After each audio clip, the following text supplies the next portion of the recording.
2 years ago to date, in the evening of February the 23rd, I was leaving Kiev, which was getting ready to repel the Russian aggression.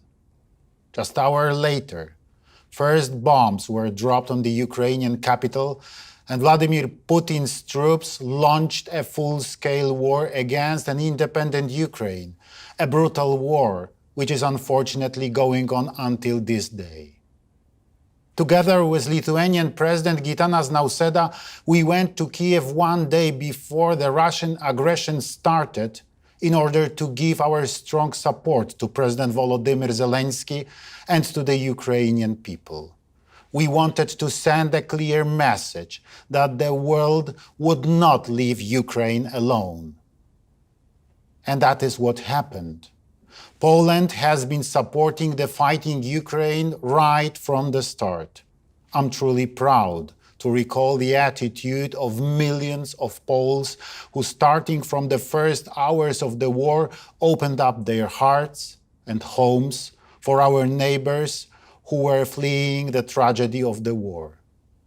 We strived to set up the broadest possible international coalition of support for Ukraine and to impose harsh sanctions on Russia. Poland transferred its own armaments, which helped the Ukrainian army stop the Russian onslaught. More than 300 tanks, gun howitzers, armored vehicles, and last but not least, our planes. We did it at a time when it was most needed, when not everyone was willing to provide such support. We supported, we are supporting, and we will continue to support Ukraine in its fight for freedom. This support is still critically needed today, irrespective of the war fatigue. The free world may not let Putin and Russia triumph. Should that happen, we will face another war, sooner or later. Europe should learn lessons from history, including the contemporary history. If back in 2008, at the NATO summit in Bucharest, the United States had been listened to, if Poland and other Central European countries had been listened to, if the attitude of not teasing Russia had not prevailed, Ukraine would be a member of NATO today.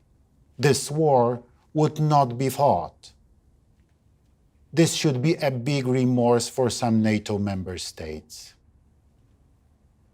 Russian aggression against Ukraine has clearly demonstrated the importance of the role of NATO, the importance of the presence of US troops in Poland and in Europe.